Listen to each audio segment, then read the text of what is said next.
The frequency of downturns is here. And I think one of the things that the C-suite wants to do right out the gate is cut. And that is definitely a tactic. It's also playing not to lose. What happens in that is there is an impact to your customers and there's an impact to your team. In the tech space, when you grow up, the attachment that you have to the founders is almost parental. And when we went through some of the rifts that we did, the emotions that I saw from the team members that were impacted were literally like your parent abandoned you. And the coaching that I gave them was, this is not a parental relationship. When leaders cut people, they play not to lose. How can we play to win when things are not as rosy and crazy as, upmarket?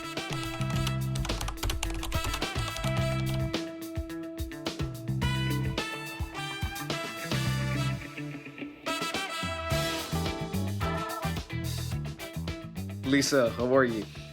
I'm great, Michael. How about you? Can't complain. Having awesome people like yourself on the show, it's always a blessing. So again, it's great to get this opportunity to have a quick conversation with you. Before we get started and talk some tactical stuff, just let us a little bit more about yourself, where you've been, what you're working on these days, who Lisa is. So we'll take it from there. Absolutely. Well, thank you for the opportunity. And I'm so grateful that our paths have crossed as well. So I have been a revenue leader for longer than I can remember. I grew up within a Fortune 100 organization and learned so much, and then got the urge to go do something different and really take a big leap. So I jumped into SaaS right before the tech consolidation wave happened, so probably not the best timing. But what I learned in that was a lot, and I'm sure we're going to touch on some of that today, but really selling through a downturn is something that I've done in my past, but certainly not in the tech industry. But a lot of that experience helped me and my organization at Highspot. And then from there, I am currently at a tech company serving the hospitality industry called Actabl, and I lead the account management organization here. So everybody on your show is familiar with what account management does. Actabl is a little bit younger than Highspot was, so there's a lot of building to do, which is my absolute favorite thing. So that is super fun. And then personally, I am a mom of two. We are a house divided here in Raleigh, North Carolina, with an NC State graduate and a UNC current student. So football season is upon us, tailgate season. Unfortunate loss for Bill Belichick right out of the gate, but hey, nowhere to go but up. Love that. Look, I appreciate you sharing your journey and what you do right now. I'm super curious and just want to jump right in.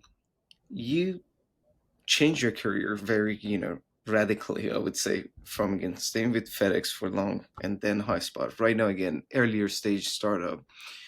If someone is in a stable role today and just watching this, and they actually stay in the same company, let's say for long, things are good, no problem at all, but they have this urge to grow. They want to try something new. What's a practical first step they can take to test the waters without burning the bridges too early? What a great question. So the decision to leave FedEx was a long one. I was there for a long time, and it literally was a marriage. You're there, you grow up together, nobody leaves. So literally you're growing up with these people. And so walking away from them is just ripping out a piece of your soul. I think the journey to take that big leap was about 3 years in the making. And it was when I realized that I wanted to do more, I wanted to make a bigger impact. And instead of just sitting with, I want to make a big impact, I actually did some work on where, how, what is that, and got really focused and granular. So tactically speaking, I did an exercise called an ikigai, which hones in on your why. So there's a great guy on LinkedIn called the Ikigai Guy. And I followed him. I learned a lot about him and what he practices, and then did some research on my own. So I got my personal why. And then from there, to your point, I was stable, could have retired there. Making a radical change, I had to rebrand myself, because going out into the job market, even just having conversations with people in tech, there is a perception that is attached to you for A, being in a job for as long as I was, and B, being in a company that is considered just very mature versus something in tech, which are all various forms of young. And I think the biggest thing that kind of came out in that process is the perception that FedEx isn't agile and tech is super agile. And that actually couldn't be further from the truth. But what I had to do is sell through that perception. And I did that through rebranding myself through LinkedIn. And so that's kind of where we are today. Interesting. So tell me more about LinkedIn, because when you wanted to start, I started like recently being more active on LinkedIn, and scary. I'm like, oh, do I have enough to share? Like, what am I even doing? Like, I'm posting every day, doing what exactly? So I want to hear your journey. How did you get started with LinkedIn? What actually pushed you to be motivated for long enough to be consistent? I know you're very consistent on LinkedIn, so share your secret. So it's a couple of fold.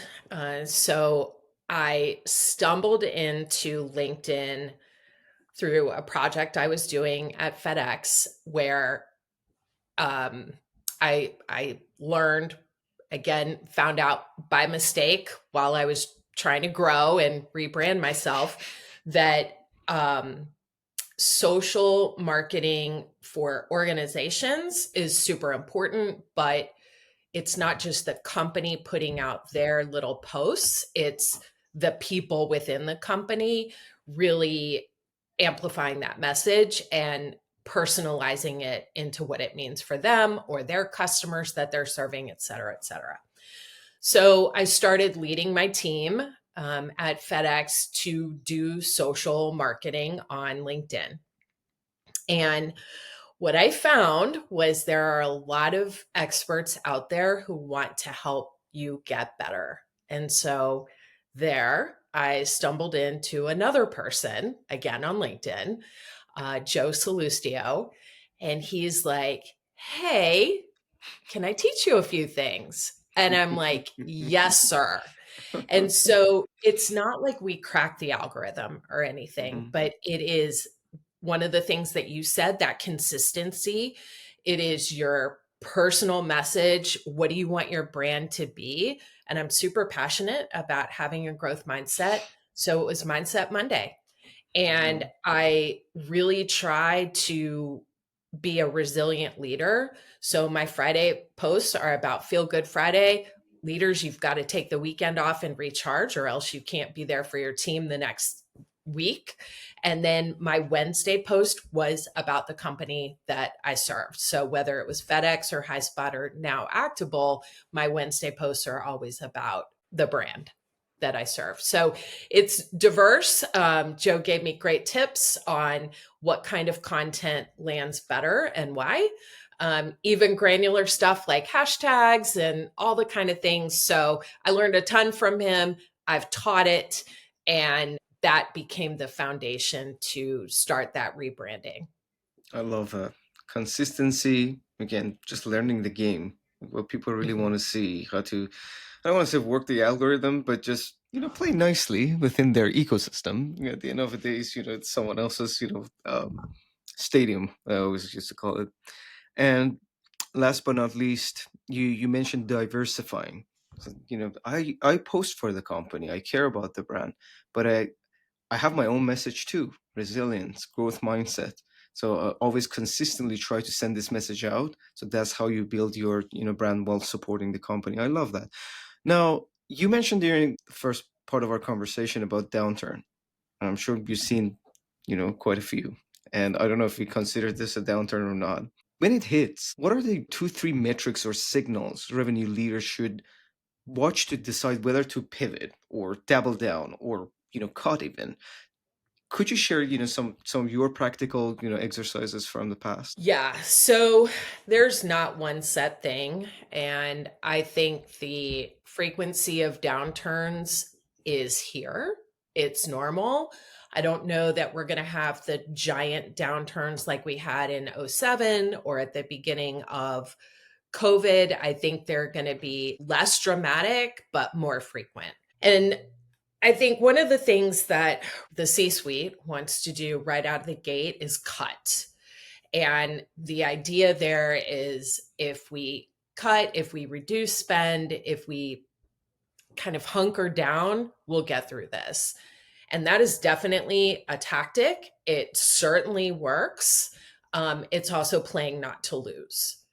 And what happens in that is there is an impact to your customers and there's an impact to your team on that. And so even when they're at home at dinner watching the news and economic downturns, and if the company that they're at has responded to downturns by cuts, well, what have you just done to your team member?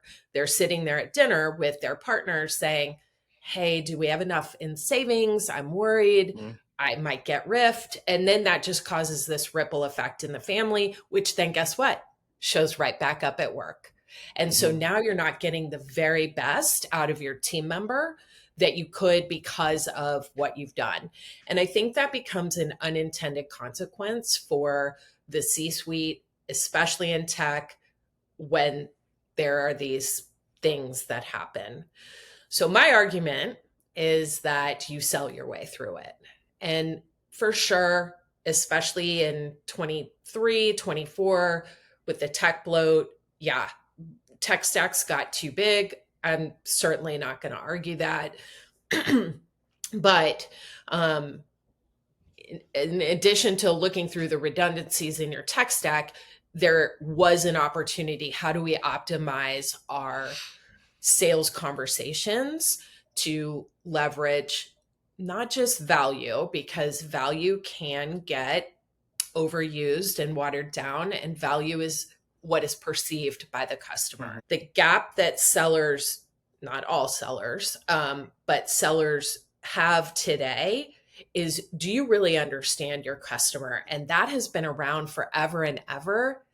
And it's so easy today to say yes to that. And it's the first thing that gets moved off of a seller's plate by the seller. They don't spend the time researching and understanding. And the tools that we have available today, whether paid or not, are crazy on what you can learn about the customer. You can learn about, okay, what headwinds is that particular industry, that particular customer facing? What is the competitive landscape? And then how do you, and even your buyer personas and the individuals, and then how do you go to those customer calls and saying, hey, Michael, I've been thinking a lot, and here's what I understand about the industry that you're in. Here's what I understand about your company in general. And here's some of the things that may be keeping you up at night.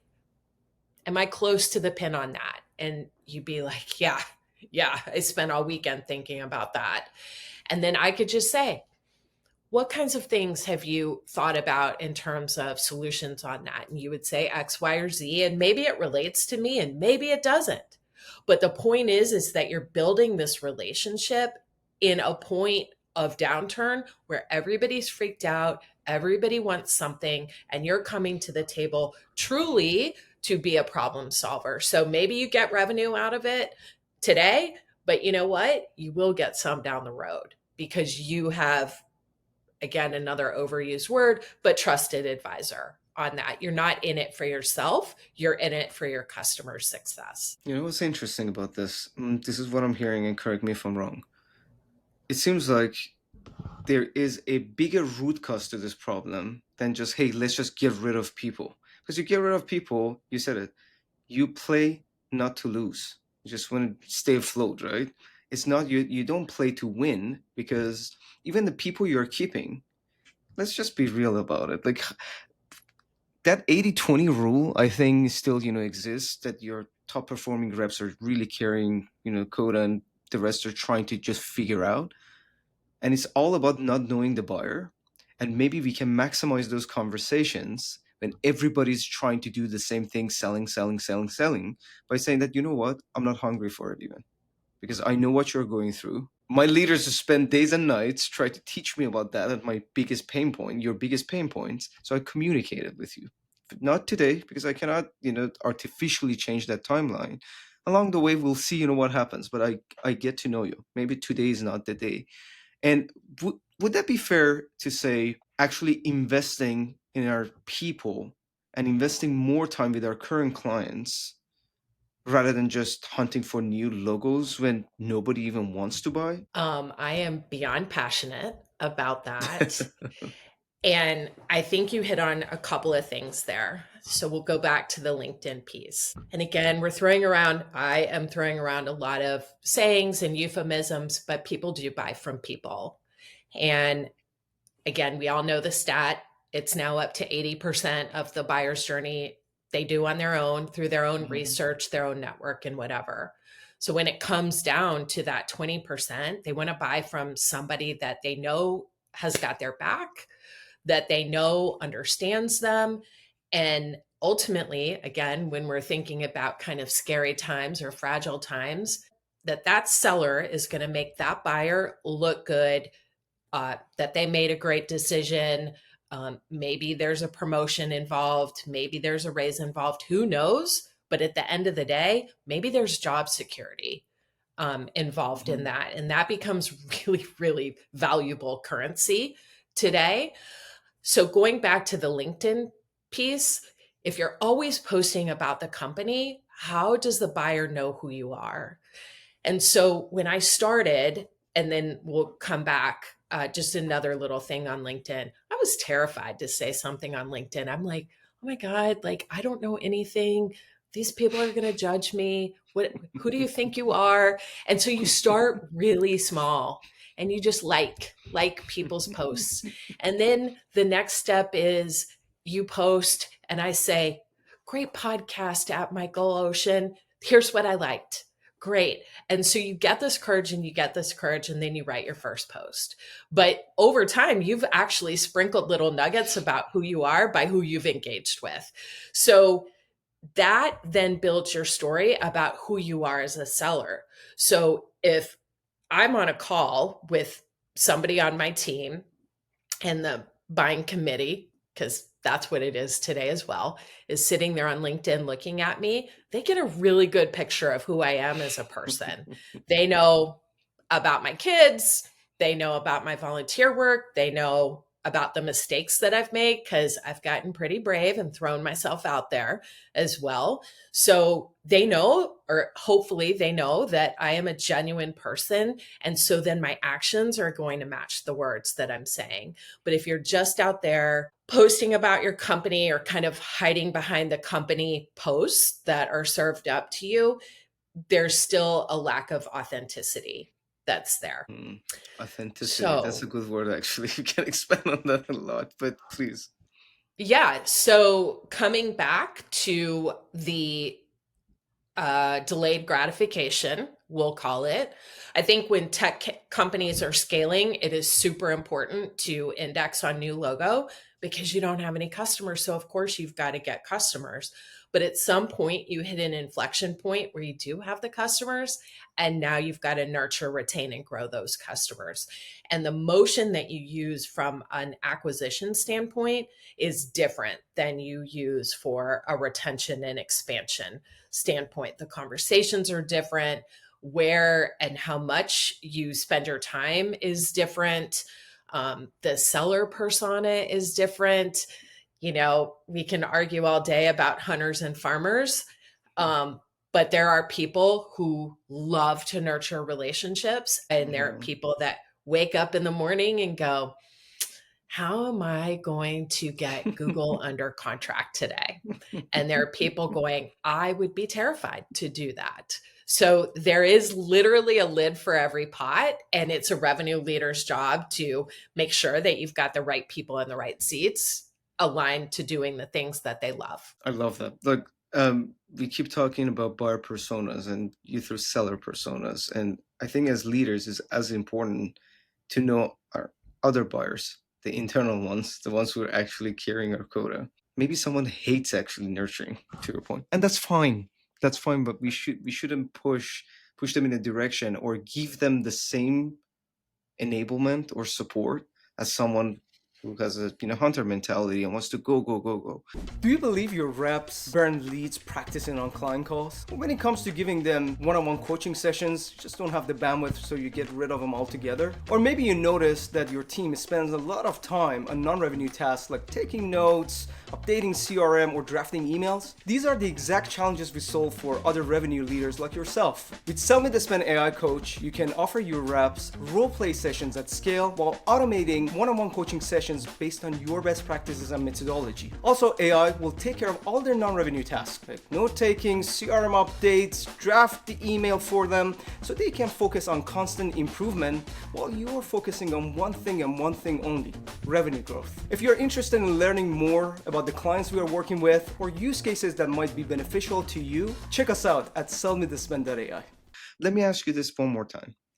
Now, we know our sellers, we know our buyers. We're a certain size. We have our logos, and it's a downturn. With again AI revolution, tons of tiny little startups come into play and challenges. What should we truly do? I know it's case by case, but if you're not cutting our talent, sure, we can fire some tools, part of our tool stack. How should we practically speaking? Maybe there's nothing even practical about it, by the way. I'm just throwing it out there. Maybe you can help me. What should we do when leaders cut headcount? They play not to lose. How can we play to win when things are not as rosy and crazy as upmarket? Yep. So you just mentioned the enablement, and that sometimes enablers are treating everybody the same. And I certainly agree with that and have experienced that at times. But that is a place where I thought that Highspot really shined. Obviously, it's an enablement company. So, but I think the skills that are needed from a pre-sales new logo acquisition are very different than those that are needed on a post-sales side. So assuming that all the butts are in the right seat, tailoring that enablement to those two selling personas is critical. The one umbrella over all of them is understand your buyer. So it truly is understanding what their problems are. So pain points, I almost don't love that because that kind of makes you think it's one thing and it could be a million things. Mm-hmm. And there's another layer into that again, it comes to really understanding your buyer and who they are, which means you've got to build a whole lot of trust to get to the real thing, which is they're going to justify their decision based on some sort of data point. And usually, what is it? Price. And they're going to say, you're too expensive, or the price is great here, or whatever. But the layer right underneath that is really why they're buying. And that is, I trust this person. This person is going to make me look good. I'm going to increase my brand reputation, either internally or externally, whatever that looks like. That's where sellers and account managers need to get. Now, from very specific skills, what an account management team needs to focus on, the retention factor that is in the tech company today or tech space today is super important. So you bring up AI and AI competitors, let's just call them garage competitors. They're going to be cheaper. They're going to be perceived as less risk. And I say perceived because that's how you can sell against them. The back end on what they do or what they don't do has holes that you can expose. So it really is important to understand what that competitive landscape is for the product that you serve, including the up and comers. Now that's where you can flip the script and have AI work for you. So you pop up Gemini, my best friend Gemini, and you say, hey, Gemini, here's the space that I serve. Give me the top 10 up and coming competitors and where are my weaknesses against them. That's a 2-second prompt. Literally, I treat Gemini as my girlfriend. And I'm like, hey, girl.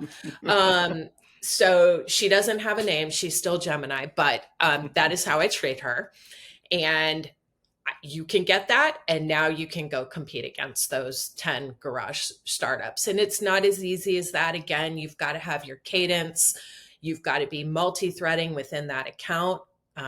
Again, going back to Riff Central, your buyer today may not be your buyer tomorrow. New CRO, new VP comes in, and guess what? They bring all their tech buddies with them. So you could be vulnerable in that equation too. What a account manager needs to understand, and I will certainly, this is a provocative statement, but I think an account manager needs to know far more about a customer and the competition than a seller does, than an AE does. Interesting. We can expand on it, but I really need to put this out on my head. What I'm hearing is this. Right now, again, things are changing. Competitors can pop from here and there, and we can focus on surface level thing. Hey, we've been around, we give you better service, we want to be your partner, all that fluff. But in reality, again, if we if we truly again focus on, look, these are my weaknesses, and I understand I have to work on it, and hopefully I'll be transparent with my clients. But at the same time, I can learn about my competitors' weaknesses. And again, I had someone on the show. It was interesting. We are talking about stalling deals when again the buyer thinks or assume that they really know about everything about the product or space, especially if it's a new market. And then they make that costly mistake that might actually cost their job instead of making taking the time to make a better decision. So again, being aware as a seller about all the ins and outs of what's going on in the space itself, and having the business acumen to even communicate this, not only about that specific person in front of you, and as you said, it's a committee right now, and tell about the risk for everyone. I think that position you differently from the get-go. Another thing I wanted to mention, and I don't know if it's correct, I want to hear from your perspective. Just imagine we already built a team. They're working, all great people. Okay, we cannot get as many logos as possible. Building relationship is amazing, but we still need to make sure that our go-to-market engine is working and we bring revenue, right? I think historically, the problem with VC-backed companies, especially in B2B SaaS, as you said, you bring your own friends, let's just sell to each other, let's just bloat it and say, hey, we just hit $100 million, $200 million, we're growing fast. So historically, what we've done is very obvious. You hire more headcount, you go faster. And my hope is with what's happening in the industry right now, with AI as a revolution, realistically, we don't need to hire a lot of people before we are having a plan for their success. So to me, it's very one-sided, very selfish of us as leaders to say, let's bring people. And I've been part of this sort of environment myself. Let's bring people, let's kill it, let's get the numbers when things again going down. Hey, goodbye, sorry. You served your purpose right now. It's about the bigger cause. It's about the company. But in reality, maybe we can actually plan things better right now with AI, because maybe firing a tool or repurposing it for other tasks or reasons kind of like easier, even in terms of like legal perspective. If you look at it, you fire people, you send a message, your culture start be more shaken up by this. It's not that people don't care because Michael got fired. I know maybe I'm next, or maybe I'm thinking about it at least. So maybe with AI we can be more cautious of this and be more, I don't know, build more predictability around what we do. What's your thought on that? Do you think I'm overthinking? We're still going to do the same model. Let's hire people when we need it, and later maybe we get rid of them because we're still again running the go-to-market. I would hope that the leaders in the space that we serve today would look back on the last 2 to 3 years and say, what did we learn? Instead of just keep going. The lessons of the last 3 years, again, very provocative statement, I would say in the space that we are in are similar to the lessons of 07 and 08, just different. So in '07 and '08, what did we learn? Don't invest in crap, and there's a bubble for everything and whatnot. This was a bubble as well, to a degree, and it was a people bubble. And money can be re-earned. People in riffs, it just very bad things happen. And I've seen very bad things happen because whereas a riff is not personal, how somebody takes it is personal. It is their life, it is their livelihood. If they're a single parent, if they're a caregiver, like it's so much bigger than let's just cut some heads and move on and then we can stay. So I don't know if AI can solve that. I do think that people can solve it, but it means stopping and really being very accountable for decisions that were made and balance that desire to grow with the people that are going to help you grow. Because if you don't have them, you got nothing. I love it. Like it's so funny. We're a small company, a bootstrap in a small company. We're growing at our own speed, and we just chatted right before this call. Said, "Hey, I just hired a bunch of people, and um, I'm searching for a bunch of software." And I remember like someone asked me on the call, "Hey, what keeps you up at night?" I said, "You should know this by now." But being really frank, I'm worried that I might fail someone. Although I'm going to put my 110% for their success, I'm worried that maybe again I have to do more. And I don't know if this is something that you can fix, with your tool. So if you have ideas, please shoot. But if I want to be genuinely honest, that's what I'm worrying about because we take our time. We're very careful about who we bring on board. We want them to be successful. But there, again, control is just something in our head. And sometimes we don't have the total control and ability. And me just sharing this is not to point fingers at leaders. It's hard. You're a leader. You've been on the seat for large organizations. Sometimes you make decisions that you have to make, and at that moment it made sense, and later when you think about it, it's just shit. What did I do there? The whole idea is to have this mindset shift. I would say look at things a little bit differently beyond just having a fancy tool, because everybody's like, I think AI got that bubble too a little bit, believe it or not. Yeah, you're going to be left behind if you don't do this. You're going to be irrelevant. But in reality, if you look at it, we can actually bring massive change. So one of the things that we just discussed, can we change the way we are running our go to market from, again, hiring massively because we are growing, because the market is ready, and then dropping everyone? And I'm surprised why so many people, I understand they're running their lives.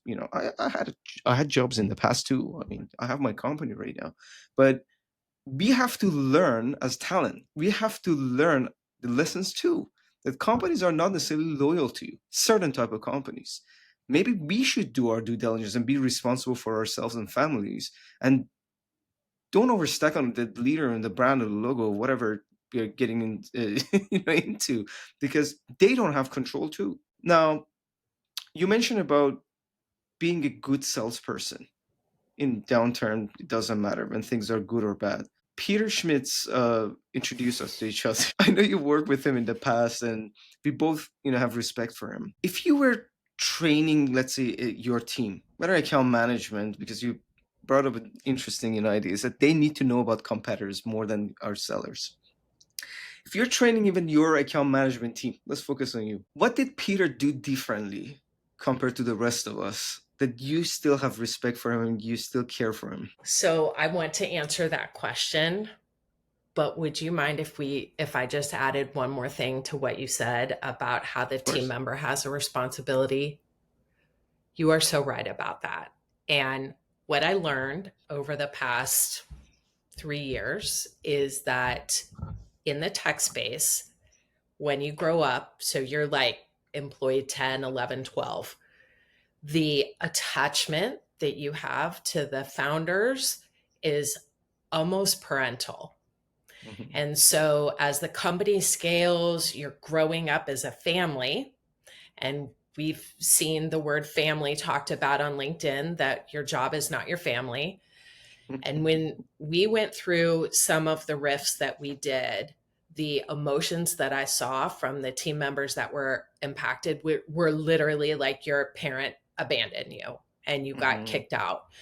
And the coaching that I gave them was exactly what you said. This is not a parental relationship. And you do have a responsibility, number one, to earn your job every single day. Don't slack off. Don't quiet quit. Don't do this. Don't do that. But also keep that emotional distance because they're not mommy and daddy. They sign your check, and that's great. And we're grateful for that. But it is a transaction. You can develop relationships with your coworkers and team members, but that is your responsibility as well. And it's your responsibility to constantly be keeping yourself relevant by learning new things, by bringing strategic value. Even if you are an IC, you can bring a ton of strategic value, which actually is a perfect segue to Peter. So Peter brings strategic value. Peter brings relationships. What separates Peter from any salesperson that I've ever worked with, including most of the salespeople that have been in my organizations, is Peter literally figures out the core of who you are in some osmosis way.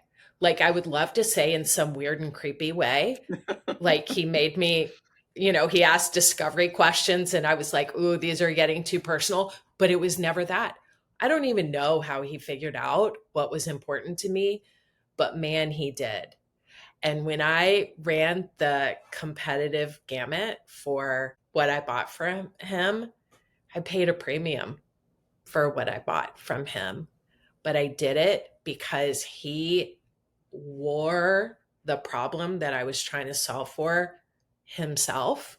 The discretionary effort that he gave, I gave him a ridiculous turnaround time and it was over the holidays. And he did it. And he made me look like a rock star. He partnered with one of my early adopters. They all worked over the holidays. It was phenomenal. Peter stands alone as a seller. There we go. So for those who say AI will replace human sellers, transactional, sure, no problem. You're spending tiny money, you want to get a tool to get the job done, sure. I think yes, it might actually replace. It's replacing right now, but for something strategic like this, if Lisa is making the decision, I bet she's not going to go and talk to your AI for 2 hours, and answer some really weird personal questions. But the creepy ones. The creepy ones. But she did it with Peter. This is interesting. Like I'm really enjoying this conversation because it's very human. We're not necessarily just going super deep into, no, hey, tell me about your prompts. Yes, these are great. But at the end of the day, as long as we have sales organizations and salespeople, it's about human connections. And many people don't like this. You see some of the gurus or sales trainers on LinkedIn. It's not about relationship. You disqualify fast. Yes, you do it to save them time and be upfront about it. Let's disqualify this project, not disqualify you. So I save you time. You came to me. I'm the expert in my field in what I'm selling. Let me help you figure out whether it's a yes or no to the project. Cool. All right. Look, we're almost about time. I would love to continue this conversation. Maybe we should do actually another one because we talked about so many things. We could expand on it. I want to ask you some rapid fire questions, if that's okay with you. I want short Rapid answers. fire. Let's go. All right. Revenue leaders will be more effective if they only think a little longer before they act. That's powerful enough. We don't need to actually expand on it. Instead of sell me this pen, sell me this in 2025. Gosh, these are really great questions. Sell me this mini donkey farm. I'm sorry. That's what I want. I'm so sorry. I love it. That's what I want to buy. I want to buy 2 acres with too many donkeys, too many cows, and some chickens at the end. Lisa, invite me. Seriously, I'd like to see that. All right. Tell me about this. How your career impacted your personal development? So, first of all, I got the opportunity to go to an executive development program through FedEx, and it was a 9-month program. It was kind of like VP boot camp. And the two most impactful sessions were one, a week long on mindfulness and gratitude. So that's not something that's normally taught in business school or anywhere else. But that is how important those two pieces are from a leadership perspective. And the second one is improv, and that was an amazing week as well. And you have this improv troupe that comes and hangs out with you for a whole entire week, and you think, comedy, why do you need comedy in the workplace? It's not about comedy, it's about making everybody around you look better and not fail. And that is, it has just been those two things so powerful, and actually changed who I am as a person from those two sessions. The second most impactful thing was the opportunity to develop a tiny little tiger team and reshape the go-to-market function at FedEx office in 3 months. So it was a gift unlike no other. You just don't get the opportunity to do that as a mid-level leader. So I got to act in a really big way with some amazing people, very cross-functional. And together we put together something awesome. And between those two things, those shaped my strategic thinking, and it really shaped the human side of me as well. Absolutely love that. Look, my last question. Our next guest is Yulia Tesfai, a seasoned RevOps professional. Do you have any questions for her? Gosh, that is such a great question. My question for Ilya is similar to what you've asked me. RevOps has seen a tremendous amount of evolution in the last 3 years. If you could ask one thing of your revenue leaders to stay on the forefront of change, what would it be and why? Love that. All right, that's pretty much it. I really enjoyed this conversation, Lisa. Me too. Before we wrap it up, if someone wants to learn more about you, get in touch, can they and how? I would love to connect with them on LinkedIn. Even just this week, I've had two people reach out to me on open roles that we have at Actabl, and I'm meeting with both of them tomorrow to give them the Amazing. inside skinny. That's awesome. So LinkedIn is the way to go. Always. Okay, amazing. Guys, I hope you enjoyed this episode, and until next time, bye for now. Bye bye.